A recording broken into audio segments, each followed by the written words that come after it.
Los no rotundos en psicoterapia. Muy buenas noches, colega. Te saluda Carla Cabrera. Y como cada martes te saluda tu servidor y amigo, el psicólogo Jorge Ojeda, el día de hoy para platicar con respecto de lo que jamás debe pasar en un consultorio de psicoterapia.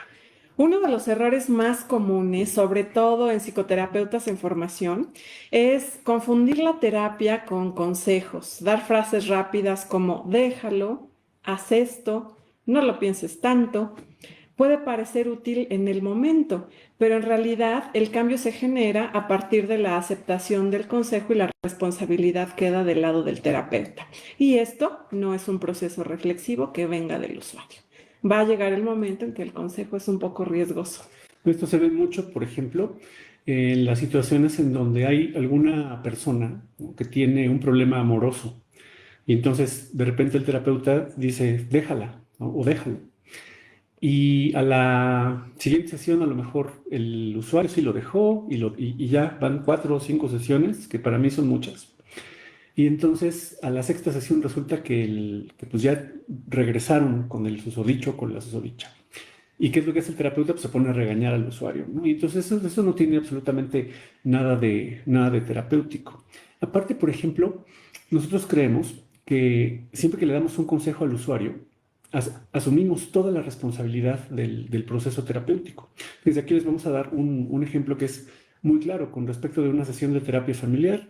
Los papás se volvieron una unidad, digamos, suficientemente cariñosa como para darle seguridad a un niño de 8 años que estaba teniendo problemas, pues sí, precisamente como de seguridad en la escuela. Y de repente le hacemos la pregunta al niño de, oye, ¿qué más necesitas de tus papás para sentir seguridad? Y entonces el niño bien abusado dice, quiero que me compren una patineta. Y de repente voltea a la mamá con la terapeuta y le dice, oiga, ¿se la compramos? Entonces, Equivocadamente le dice, sí, claro, porque él ha recuperado la seguridad en la escuela, se la merece. bueno, vamos a ponernos aquí dramáticos. Si el niño se cae de la patineta y se lastima de manera permanente, es responsabilidad del terapeuta. Pero también si le negamos la patineta al niño, ¿no?, porque a lo mejor para mí, terapeutas, las patinetas son peligrosas, pues entonces también estoy privando quizás al chavo de una posibilidad para obtener más seguridad. Y entonces, ¿qué es lo que hacemos? La solución, sin duda, es circular la información en el olón fuerte que son los papás y decirles, hablen de ese tema respecto de si le compran la patineta a su hijo o aún no es momento. Hablen ustedes.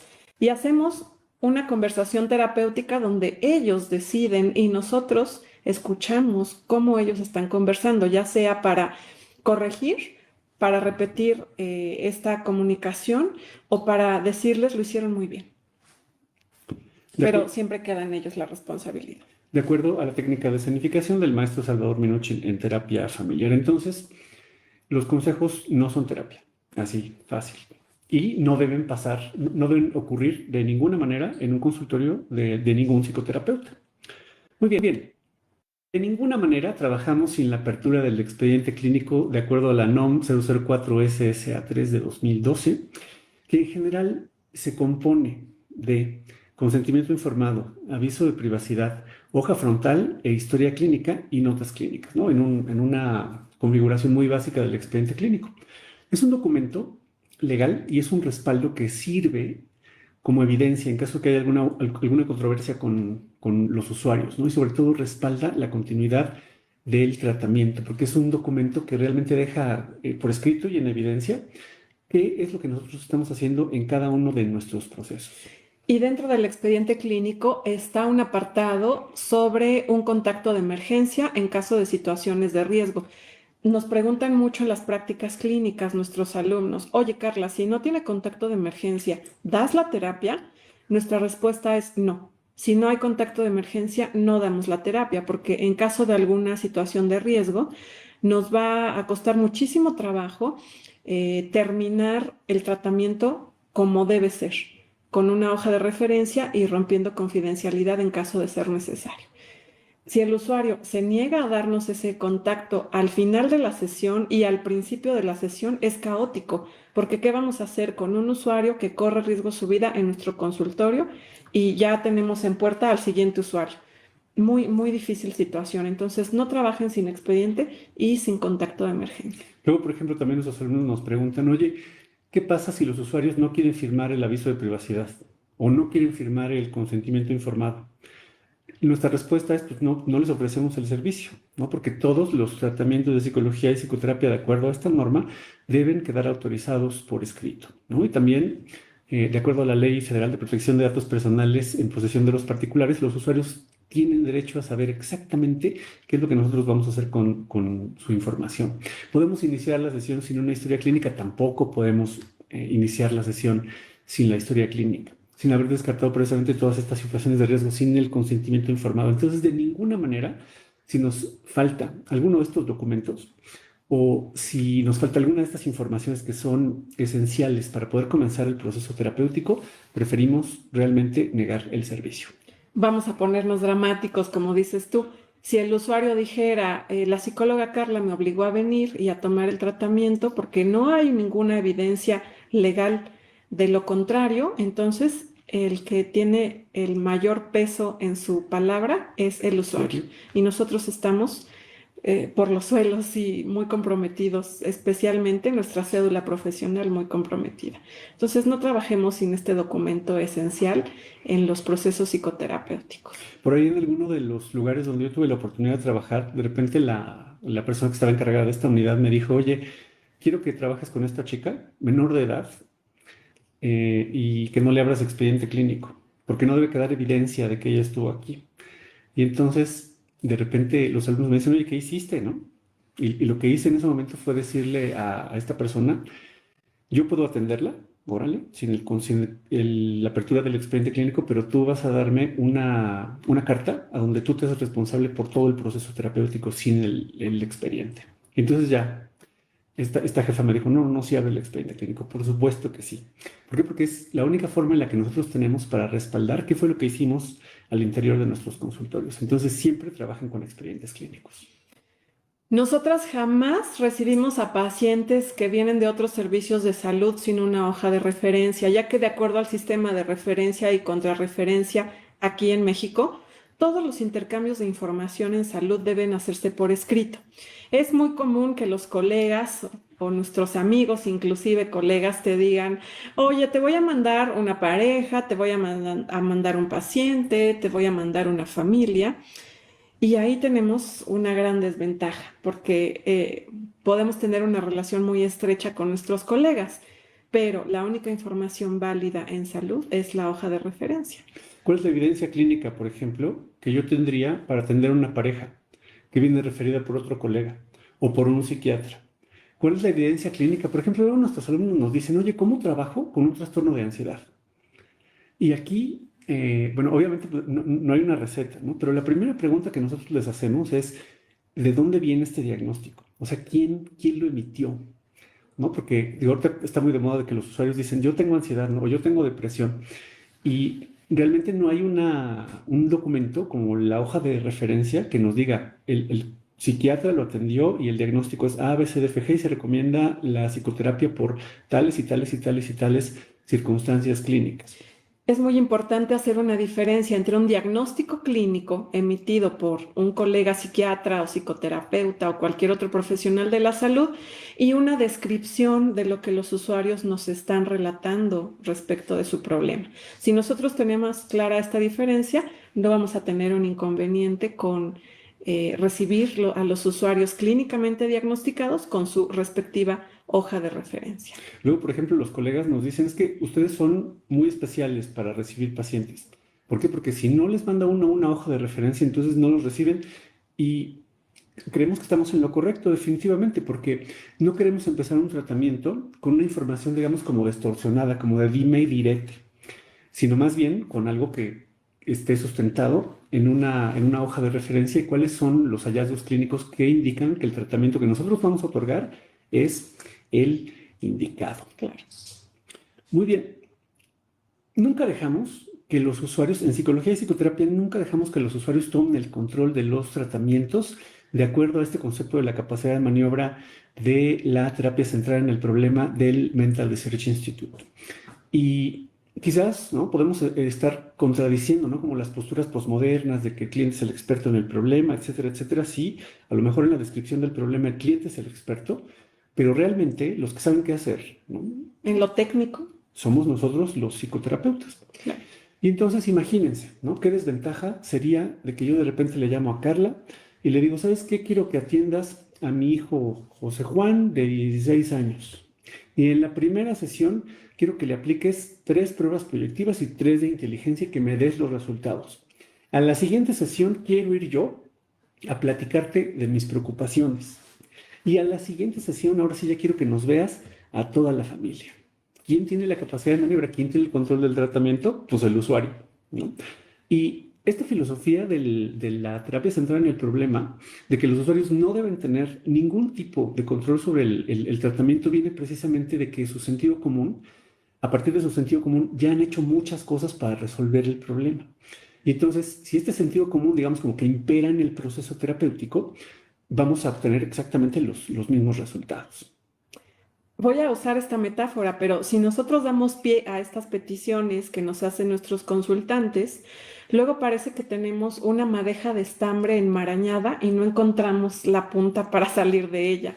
Entonces, mucho cuidado con ese tipo de peticiones, colegas. Recuerden, los que sabemos de lo técnico, de lo legal y de lo clínico somos nosotros y los clientes son expertos en describirnos su problema como lo están concibiendo. Si tenemos esas dos uniones, vamos a tener un proceso psicoterapéutico muy, muy exitoso. Aquí les vamos a contar una historia de cómo una usuaria intenta quitarle la capacidad de maniobra a una de nuestras alumnas.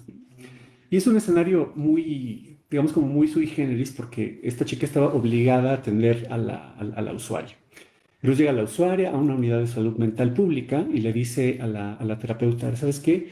Yo quiero que tú me atiendas con terapia lacaniana posmoderna centrada en el género, porque es con lo que trabajaba mi terapeuta anterior. Y entonces, nuestra alumna, muy, muy sinceramente, le dice, ¿sabes que yo no manejo ese modelo terapéutico? Yo trabajo con terapia sistémica, porque es con lo que trabajamos aquí en Psicoterapia 13. Y lo que la chica le dice es, yo te puedo ofrecer el servicio con terapia sistémica. Y la usuaria, muy insistente, le dijo, no, no, no, no, no, ponte a estudiar el modelo de la terapia lacaniana centrada en el género, ¿no? Posmoderna. Y esta chica lo que le dice es, no creo que sea buena idea, ¿no? Porque pues, es algo con lo que yo voy a experimentar.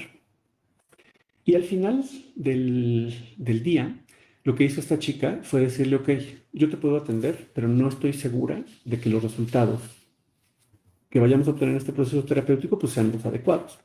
Y ahí como que la usuaria dijo, no, no, no, si mejor trabaja con lo que tú sabes, conservando obviamente la capacidad de maniobra de nuestra alumna. Y así ya pueden hacer otras peticiones sui generis como ven a atenderme a mi casa y no importa que te pague doble por el traslado y otro tipo de peticiones que sin duda nos pueden poner en riesgo también. Muy bien. En las sesiones de psicoterapia nunca hacemos descripciones patológicas de los usuarios, mucho menos introducimos lenguaje negativo en nuestras sesiones. Por ejemplo, esta chica le va a decir a la terapeuta, psicóloga, recientemente terminé una relación de noviazgo muy larga, de mucho tiempo. Yo pensaba que llegaríamos al altar juntos, pero no fue así y me está costando mucho trabajo desapegarme de los recuerdos bonitos de esa relación. Y entonces aquí yo me voy a equivocar rotundamente porque voy a intervenir probablemente desde mis prejuicios personales o de una revoltura de modelos terapéuticos y le voy a decir a la usuaria, ¿y desde cuándo tienes tan deteriorada la autoestima? Wow. ¿Por qué perdiste tanto tiempo con esta persona si al final tú ya sabías, o sea, tú ya sabías que no te convenía?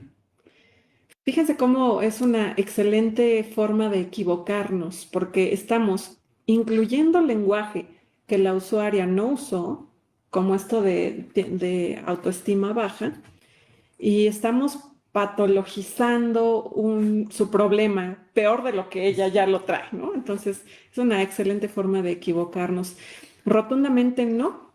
incluimos elementos lingüísticos ajenos a lo que el usuario nos ha relatado y tampoco usamos elementos patologizantes que pueden provocar procesos sumamente invasivos en la narrativa de los usuarios. Y que se vayan peor de lo que llegaron. Muchos de nuestros alumnos nos preguntan, oye, ¿qué es lo que sí debo hacer en una sesión? ¿No? Así, dame algo que me haga sentir más seguridad, que me haga sentir que estoy siguiendo al usuario como debe ser en una sesión de psicoterapia limpia. Y entonces nuestra respuesta es muy sencilla. Utiliza exactamente las mismas palabras que el usuario está utilizando para hacer la descripción de su problema en todas las técnicas que utilices, ¿no? Si vas a introducir, por ejemplo, algún elemento, como lo hace la terapia centrada en soluciones, pues que sea un elemento positivo, ¿no? Optimista, claro. Aquí la chica esta dijo el apego, dijo una situación en la que yo estoy, y yo le puedo decir, ok, muy bien, ¿cómo nos vamos a dar cuenta de que esta etapa que tú estás viviendo de la ruptura, porque ya sí dijo ruptura, ya se terminó? Cuando los recuerdos ya no me duelan tanto al recordarlos, porque a veces siento que a lo largo del día me invaden los recuerdos y no me dejan seguir con mis actividades diarias. Órale, ¿no? Entonces ella habla de los recuerdos y yo desde soluciones también voy a introducir otro tipo de lenguaje y le voy a decir, ¿cuál es el primer recuerdo que va a cambiar de connotación, que ya te va a dejar de estar entrometiéndose en tu día a día? ¿Cuál es el primer recuerdo? El recuerdo de cuando me pidió que fuera su novia, que Ok. fue muy bonito. Y ahora, por ejemplo, en lugar de estar pensando en eso, ¿en qué otra cosa estarías pensando diferente? Pues estaría pensando en un proyecto mío, en qué va a ser ahora de mi vida nueva sin él, porque yo tengo que seguir la vida. Órale. Y cuando tú sigas tu vida, entonces, ¿qué cosas diferentes van a estar pasando contigo? Y así ya, ¿no? Tengo mucha tela de dónde cortar a partir de un elemento, a partir de una palabra que yo introduje, ¿no? Que es positiva. Pero si regresamos otra vez a la patologización de la usuaria, híjole, se puede ir mucho peor Sí. de lo que ya estaba, de lo que ya estaba. Entonces, este es el consejo que siempre les damos a nuestros alumnos. Utilicen siempre las mismas palabras con las que los usuarios describen sus problemas para aplicar la técnica psicoterapia. Claro. Y así van a tener tratamientos sumamente exitosos. Muy bien, los invitamos a la edición número 88 del Diplomado en Terapia Familiar, un curso que realmente ha marcado pauta con respecto de cómo atender a pacientes individuales y familias en México durante más de 15 años, ¿no? Tenemos más de 1000 exalumnos. Este es un curso 100% en línea que contiene, obviamente, herramientas terapéuticas de 5 modelos terapéuticos de la terapia sistémica, herramientas legales, un módulo de DSM para poder trabajar con las situaciones de riesgo como son urgencias psiquiátricas, violencia de género y consumo de sustancias. Y sobre todo un módulo de práctica clínica con familias y pacientes reales para poner a prueba el conocimiento y que nuestros alumnos realmente se den cuenta de que todo el conocimiento que hemos generado a lo largo del curso es efectivo para poder atender a cualquier caso de terapia individual o cualquier caso de terapia familiar que se presente en sus consultorios. Este curso va a comenzar el próximo jueves 18 de septiembre con horario de asistencia de días jueves de 5 de la tarde a 9 de la noche. El tiempo se pasa rapidísimo. Para más información con respecto de este curso, pueden ir a la descripción del video y dar un clic que los va a llevar a contactarse con nosotros a través de WhatsApp. Pueden darle clic al botón de WhatsApp que aparece aquí abajo, que va a aparecer aquí abajo, o pueden dejarnos un comentario en cualquier red social que nos vean y con mucho gusto nosotros nos pondremos en contacto con ustedes también a través de WhatsApp. Buscaremos la forma de ponernos en contacto con ustedes a través de WhatsApp. Un abrazo, colegas. Nos vemos la próxima semana. Que pasen muy bonita tarde y nos vemos el próximo martes.